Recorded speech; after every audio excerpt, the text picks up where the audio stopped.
Someone read order number 164-2006, please. Mr. McClellan.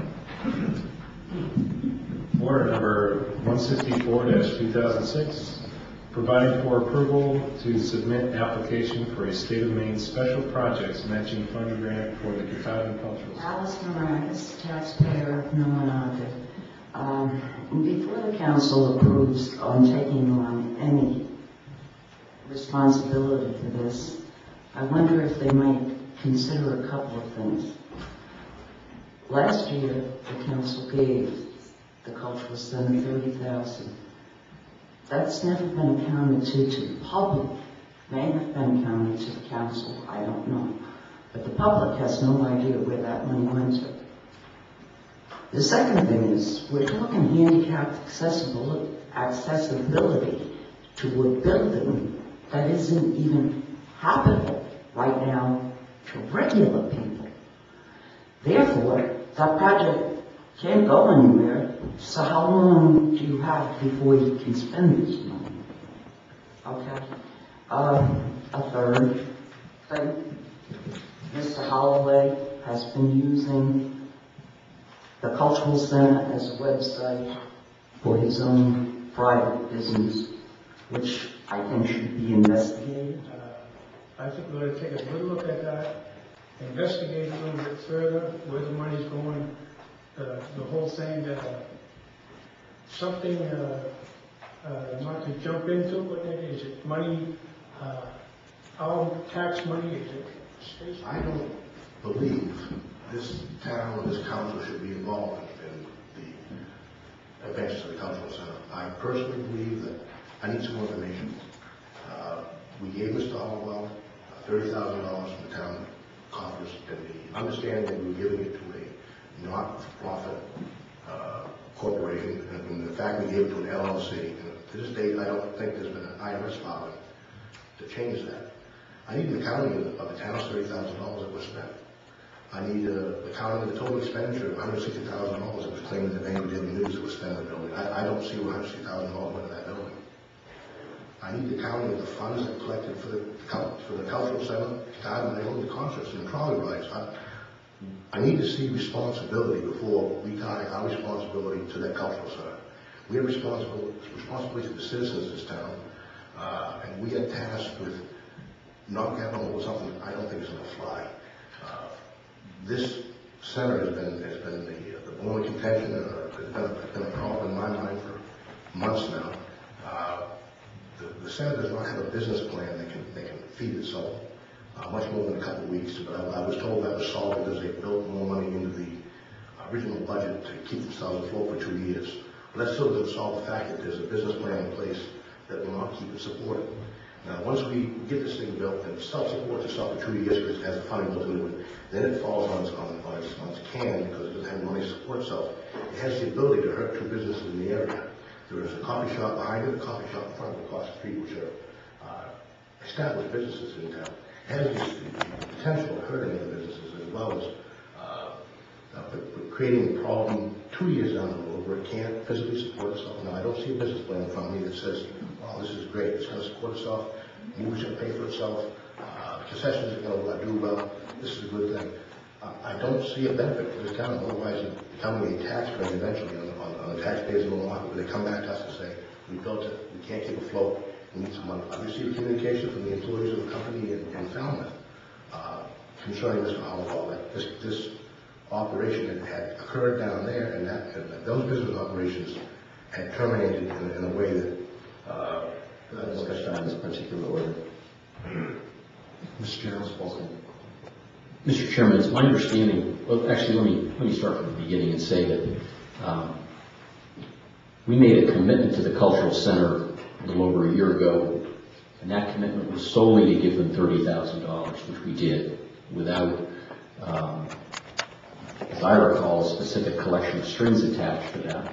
Whether that was a smart move then or a bad move, I guess I'm not going to look back and say. Not having been here last year, I had a lot of questions on this, and I still do. I wrote down a lot of questions that I'd like to have some answers to. And they have to do with the Bangor savings loan. Would Mr. Hollowell be willing to answer? questions on this? I can't be involved in something that I know nothing about. Okay, Mr. Hollowell, would you be willing to answer questions regarding this particular project at this time? Sure. Would you come to the podium, please? None of my questions have anything to do with the viability of this project. Thank you, Mr. Hollowell. Mr. Hollowell, would you state who you are, please? Giles Hollowell, 20 North Terrace. One of my questions is your website stated you had a $200,000 loan, because back in May you were going to come in front of us, so I checked on the computer, and now I see that's been changed to $120,000. Did you receive this cash up front, or did you have to submit invoices for payment from the bank?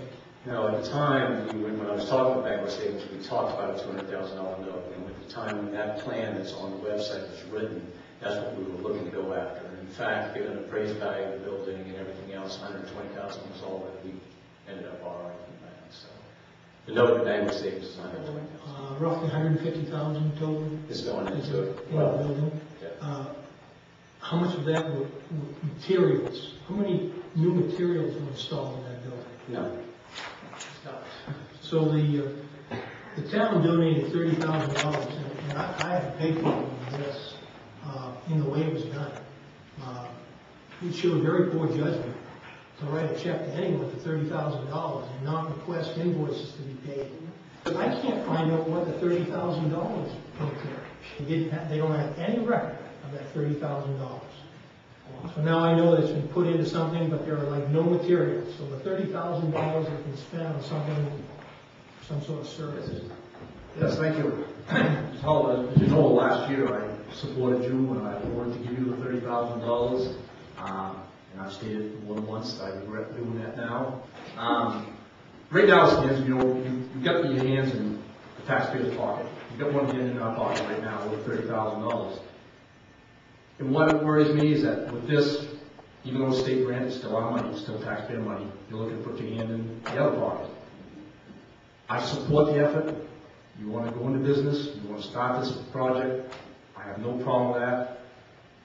But I wish that you would sever the ties with the town. I do not want the town involved with this in any way, shape, or form. If you have a sound business plan, truly believe in it, go to your financial institution, get your money, do the project, and I'll support you 100%. Yes. What I'd like to see is an independent financial audit done of this project before we make any decision. Somebody needs to go in and let us know just what we're getting into. I move that we table this until such an audit is supplied and we have ample time to examine it. All those in favor of tabling this item? All those opposed? But given the politics of this, I think it's probably important we accept that. For the cultural center is creating a new reality. I'd just like to say, Mr. Hollowell, if the Nature Conservancy offers you some money, congratulations. They've been a good neighbor to this community, and I think they'll continue to be a good neighbor. I appreciate your comments about your board of directors and the positioning that it offers as it relates to green. If green means that your vision is for sustainability and supporting small local businesses, congratulations. We can do much more. We can put in an industrial park, bring back our young people with real jobs, good wages. That will secure our culture, because we're losing our culture. And our economic future, this will not do it. Bring it back to the council then. All those in favor of order number 164-2006? All those opposed? It will be 4-3, it does carry.